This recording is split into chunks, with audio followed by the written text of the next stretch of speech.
بہت دنوں کی بات ہے، کسی جگہ ایک غریب آدمی ایک ٹوٹے پھوٹے مکان میں رہتا تھا۔ وہ مکان اتنا بوسیدہ ہو چکا تھا کہ ایک دن اچانک زمین پر آ گرا۔ اس غریب آدمی کو ایک نیا مکان بنوانے کی فکر لاحق ہوئی۔ بال بچوں کا پیٹ کاٹ کر اور لوگوں سے قرضہ لے کر اس نے ایک نیا مکان بنانا شروع کیا۔ دیواریں کھڑی ہو گئی، دروازے بن گئے، لیکن چھت بھرنے کے لیے غریب کے پاس پیسہ نہ بچا۔ چنانچہ اس نے چھت کی جگہ ٹاٹ بچھا کر اس کے اوپر مٹی ڈال دی اور اپنی بیوی بچوں سمیت نئے مکان میں جا کر رہنے لگا۔ اس نے سوچا کہ برسات شروع ہونے تک چھت ٹھیک کروا لوں گا۔ اسی محلے میں ایک چور رہتا تھا۔ غریب آدمی کا نیا مکان دیکھ کر اس نے سوچا کہ یہ شاید دولت مند ہو گیا ہے، اس کے ہاں سے شاید اچھا خاصا مال ہاتھ لگ جائے گا۔ چنانچہ ایک روز رات کے وقت جب سب پڑے سو رہے تھے، وہ چور اس غریب آدمی کے مکان کی چھت پر چڑھ گیا، لیکن چھت پر ابھی ایک دو قدم ہی چلا تھا کہ ٹاٹ پھٹ گیا اور وہ دھم سے نیچے کمرے میں سوئے ہوئے مالک مکان کے اوپر گر پڑا۔ مالک مکان ہڑبڑا کر اٹھ بیٹھا اور چور کو پکڑنے کی کوشش کرنے لگا، لیکن کمرے میں بہت گہرا اندھیرا تھا، جس سے فائدہ اٹھا کر چور بھاگ نکلا۔ چور بھاگ تو گیا، لیکن پھر اس کو مالک مکان پر بہت غصہ آیا۔ اس نے ایسی نکلی چھت کیوں بنائی؟ چنانچہ اگلے ہی دن وہ فریاد لے کر بادشاہ کے پاس پہنچا اور اس سے کہا، اے دانشمند بادشاہ، میں نے ایک گھر میں چوری کرنی چاہی اور مکان کی چھت پر چڑھ گیا، لیکن چھت کی جگہ ٹاٹ بچھا ہوا تھا۔ میں نیچے گر گیا اور میری ٹانگیں ٹوٹتے ٹوٹتے رہ گئی۔ اذا راہ کرم آپ اس مالک مکان کو سزا دیں۔ بادشاہ نے مالک مکان کو بلوایا اور اس سے پوچھا، کیا یہ سچ ہے کہ یہ آدمی کل رات تمہاری چھت ٹوٹ جانے سے نیچے گر پڑا تھا؟ جی ہاں حضور، بالکل سچ ہے، مالک مکان نے جواب دیا۔ وہ تو یہ کہ یہ آدمی میرے اوپر گرا، نہیں تو اس کی ٹانگیں ضرور ٹوٹ جاتی۔ اگر یہ سچ ہے تو ہم تم کو موت کی سزا سناتے ہیں، بادشاہ نے کہا، اور جلادوں کو بلا کر حکم دیا کہ اس کو پھانسی پر چڑھا دو۔ غریب مالک مکان بادشاہ کے قدموں پر گر پڑا اور کہا، بادشاہ عالم، مجھ کو کیوں پھانسی دی جائے؟ ہر سزا تو چور کو دی جانی چاہیے۔ چپ ہو جاؤ بادشاہ گرجا، تمہیں مجھ کو نصیحت کرنے کی جرت کیسے ہوئی؟ غریب مالک مکان نے دیکھا کہ اس طرح بادشاہ سے انصاف کی کوئی امید نہیں کی جا سکتی۔ اس نے بادشاہ سے کہا، بادشاہ عالم، میرا کوئی قصور نہیں، ٹاٹ تو راج مزدوروں نے بچھایا ہے، قصور اسی کا ہے، اس نے خراب ٹاٹ بچھا دیا ہے۔ تب بادشاہ نے حکم دیا کہ اس کو رہا کر دیا جائے اور راج مزدوروں کو پھانسی پر چڑھا دیا جائے۔ بادشاہ کے سپاہی فوراً جا کر راج مزدوروں کو پکڑ لائے۔ جب اس کو پھانسی کی پھندے کے نیچے کھڑا کر دیا گیا تو اس نے کہا کہ مجھے بادشاہ سے کچھ عرض کرنا ہے۔ بادشاہ نے اجازت دی تو اس نے کہا، بادشاہ اعلیٰ، میرا کوئی قصور نہیں ہے، سارا قصور اس آدمی کا ہے جس نے وہ ٹاٹ بنایا ہے۔ اگر اس نے ٹاٹ پکے اور مضبوط بنائے ہوتے تو ان پر کوئی بھی چلتا وہ نہ پھٹتے۔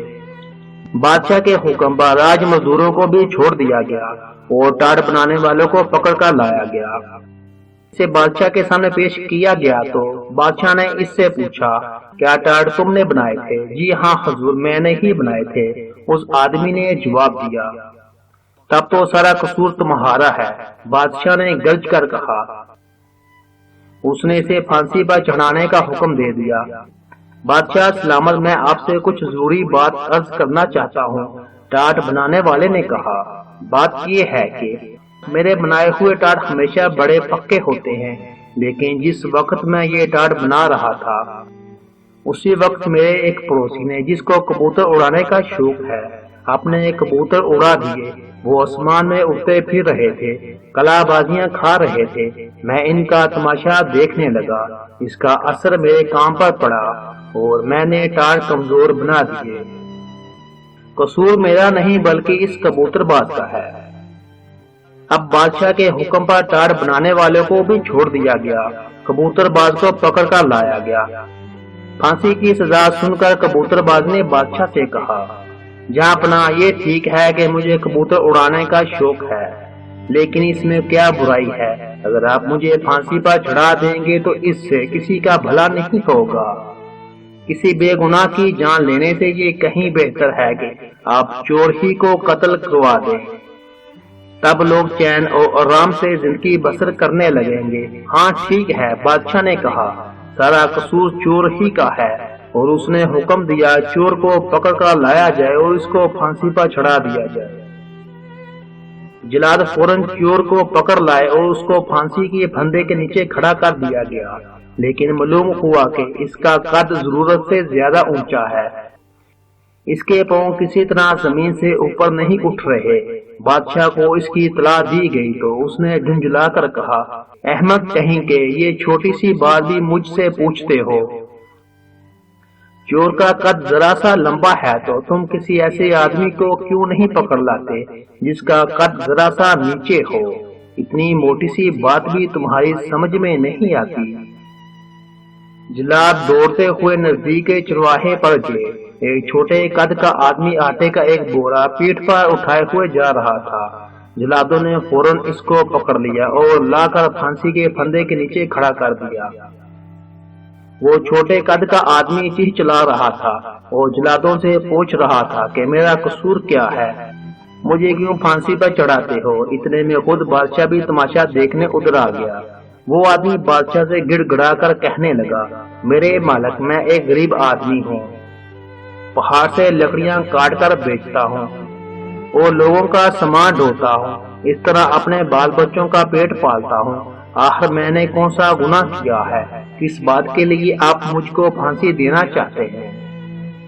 ارے احمق، مجھے اس کا کیا پتا کہ تمہارا کوئی قصور ہے یا نہیں؟ بس کسی آدمی کو پھانسی دینی ہے۔ میں ایک چور کو پھانسی پر چڑھانا چاہتا ہوں، لیکن معلوم ہوا کہ اس کا قد ذرا اونچا ہے اور اس کے پاؤں زمین سے اوپر نہیں اٹھ پاتے، لیکن تمہارا قد بالکل مناسب ہے۔ چھوٹے قد والے آدمی نے گڑ گڑا کر کہا، بادشاہ عالم، قصور کیا ہے لمبے قد کے چور نے، اور آپ پھانسی چڑھاتے ہیں چھوٹے قد کے ایک بے گناہ بے قصور غریب آدمی کو۔ یہ بھی کوئی انصاف ہے؟ چور ضرورت سے زیادہ لمبا ہے تو اس کے پاؤں کے نیچے ایک گھڑا کھود دیجئے، پھر سب ٹھیک ہو جائے گا۔ اس کی بات بادشاہ کو پسند آئی، اس نے ایسا ہی کرنے کا حکم دیا۔ جلاد دوبارہ چور کو پکڑ لائے، انہوں نے اس کو پھانسی کے پھندے کے نیچے کھڑا کر کے گڑے میں پھندا ڈال دیا اور اس کے پاؤں کے نیچے گھڑا کھودنے لگے، مگر چور تھا کہ برابر کہے جا رہا تھا، جلدی کرو مجھے دیر ہو رہی ہے۔ بادشاہ کو بڑا تعجب ہوا، اس نے پوچھا، ارے تو مرنے کے لیے کیوں اتنا بے تاب ہو رہا ہے؟ بادشاہ عالم، چور نے جواب دیا، ابھی ابھی جنت کا بادشاہ مر گیا ہے، اس نے مرتے وقت یہ وصیت کی ہے کہ جو سب سے پہلے جنت میں داخل ہوا اس کو میری جگہ بادشاہ بنایا جائے۔ وہاں بادشاہ کا تخت ابھی خالی ہے، اگر جلدی سے پھانسی پر لٹکا دیا جائے تو ممکن ہے کہ میں سب سے پہلے جنت میں پہنچ جاؤں اور شاہی تخت پر بیٹھ جاؤں۔ بادشاہ کے دل میں لالچ اور حسد کی آگ بھڑکنے لگی، بھلا جنت کا بادشاہ بننا چھوٹی سی بات ہے؟ چنانچہ اس نے فوراً جلادوں کو حکم دیا، چور کو رہا کر دو اور مجھے پھانسی پر چڑھا دو۔ بادشاہ کے حکم کی تعمیل ہونی ہی چاہیے تھی، چنانچہ بیوقوف بادشاہ کو سولی پر چڑھا دیا گیا۔